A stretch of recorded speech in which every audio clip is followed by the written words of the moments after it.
Hello, Mashiva. Hello, Mashiva. How are you? Brandon. How are you doing today? You know what? If I was doing any better, I couldn't stand it. Uh I couldn't stand it. Not at all. oh.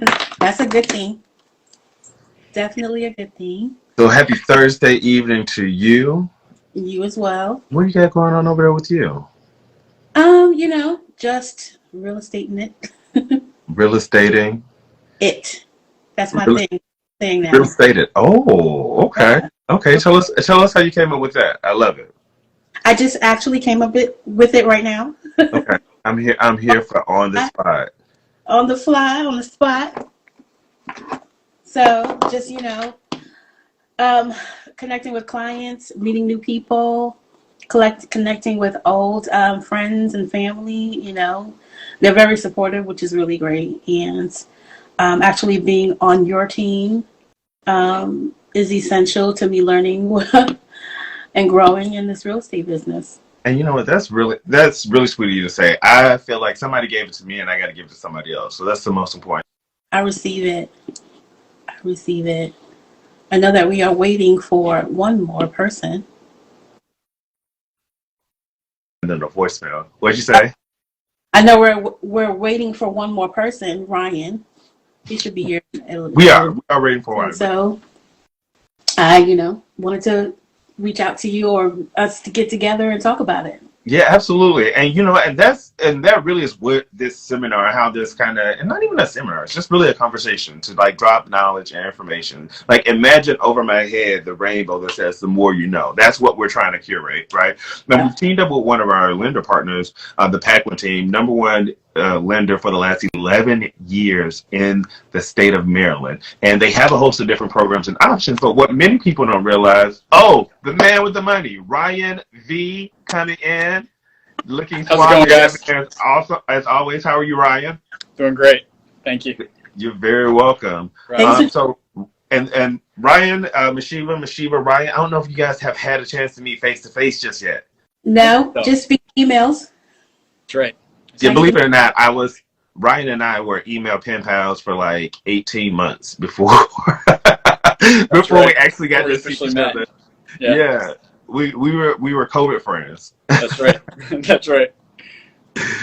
So Ryan, thanks so much for joining in. We are talking about from artists to owners and just giving people, Mashiva and I jumped on a little bit earlier, but really wanted to take some time today to, now that we're like officially all here, want to take some time to do some introductions. My name is Brandon Scott. I'm a real estate agent, top producer real estate agent in the Mid-Atlantic region, or one of them, because there's a few of us, working mainly on not just real estate, because anyone with a license can sell you real estate, but really helping people demystify, understand the process, get more educated, so that way you can work in a process where you are building wealth for yourself. We have the magnificent, amazing, can't say nice enough things about Mashiva King. She came to me, like I was telling you guys before, from the heavens. I literally was like, hey God, I'm expanding my team and I'm looking for like someone to help me be a better person to the people who I'm working with, because clients are important and relationships matter. And then all of a sudden I said this on one day, and then someone said, hey, I know this person, maybe you should talk. And I think I dragged my feet, and Mashiva was like, look, how many more interviews you gonna carry me through? And I was like, Mashiva, I'm reading these books about how to be a better person and start a business. No. Let's just do this now. Yes. She was just like, I'm your person. And so Mashiva and I started, and then all of a sudden Mashiva, once you get to know someone, you start to realize who they really are. Like, we are all onions, and there are so many different layers to us, right? And Mashiva started saying words like entertainment and touring and hosting. And I'm like, girl, you have a whole world of experience unbeknownst to us, right? This is really cool. And I was just like, blah, blah, blah. She starts to tell a story about some of her entertainment friends and them not having a home. And I was just like, that's just tragic. Like, and it had one of those moments, kind of like the Ukraine situation or like Black Lives Matter or anything. Like, we live in our own worlds, and that's okay, because we all have so much going on.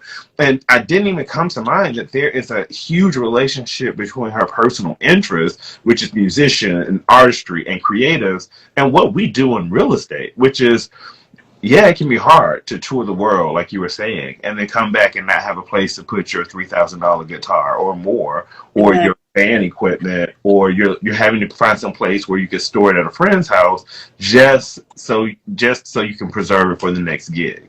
And one of the things Ryan talks about is your company has relationships or has programs that helps individuals who are 1099. So I guess let's start from the beginning. A person like that, who we describe as an artist or creative, who doesn't have a standard W-2, we would consider them a 1099 employee. Right. Right. Self-employed. Okay, perfect. And so Ryan, just tossing it over to you, how would you, from a lending standpoint, evaluate someone who's self-employed? So you really have like two different channels, I would say. The first is your standard conventional way of doing things, which is, you file your 1099 on your tax returns every year as a self-employed person or a contractor. And a lot of times what happens is you're able to write off a lot of that income. So they were business expenses or things that you can write off as a business owner so that you don't get taxed on them. Unfortunately, when you go to qualify for a mortgage loan, when you're showing your tax returns, it's based on your net income. So it's really based on after you take all of those deductions out. In some cases, that's quite a bit. In some cases, people will claim a lot in gross income and then have a lot of expenses written off through the business that make their income much lower from a taxable standpoint. But having said that, some will qualify going that route. So if you're 1099 and you file some taxes and you claim a lot of income and you don't have many write-offs, that's more of your standard conventional loan type for the self-employed borrower. And typically that's just looking at 1 or 2 year tax filings, depending on how long you've been self-employed. If you've been self-employed for about 5 years now, it's typical to only look at 1 year of your most recent filing. But there was an obvious need for the self-employed borrowers to have other options just based on the way taxes are filed. And so those are some alternative lending options, I'll call them, more of like niche products. And those are more tied to your bank statements. So yes, you're going to get your 1099 and we can use that income as well, but you can also use bank statements where we'll look at your average deposits that are actually coming into your account every month. And we'll look at that over a 12 to 24 month period. And then we'll take all of those deposits, and that is basically how we calculate what your income is. Now, the program itself might take some off of the top they call it an expense factor, because obviously very rarely is all of that pure profit. However, having said that, typically it's going to show a little bit more than the taxes in that case. What's the expense factor? So if I'm an artist and I own my own business, right? So my friend, she just joined Lou's Bunch, Alexandria. She owns a company here based in Ward 7, DC. She has amazing buns. She's actually going to be sending out honey buns to some of our clients, right, for marketing. But she's self-employed, right? Let's say she's self-employed, but she wants to buy a house. Does she need to? Can she do that under her company? What is like that factor tax? What she need to consider? Well, I mean, I'm self-employed too. What factor tax do I need to consider, or would you be considering, and that I need to be mindful of? Yes, so that varies a little bit by industry and how many employees you have. But let's just say it's kind of like a one-person show, no employees, just kind of doing it on your own. Typically, that's only about a 10 to 20% expense factor. Now, if you're owning and operating a restaurant with a lot of employees, that could be upwards of 50 to 70%, because obviously there are a lot more expenses if you have all these employees. Found value in the first part of that video. I'll be releasing the rest of the snippets throughout the rest of the month. So be sure to stay tuned in tune for the latest and greatest. Make sure you also share the information and the content with anyone you know who's an artist or creative, right? There's a process to wealth for everyone. Take care. I'll talk to you soon.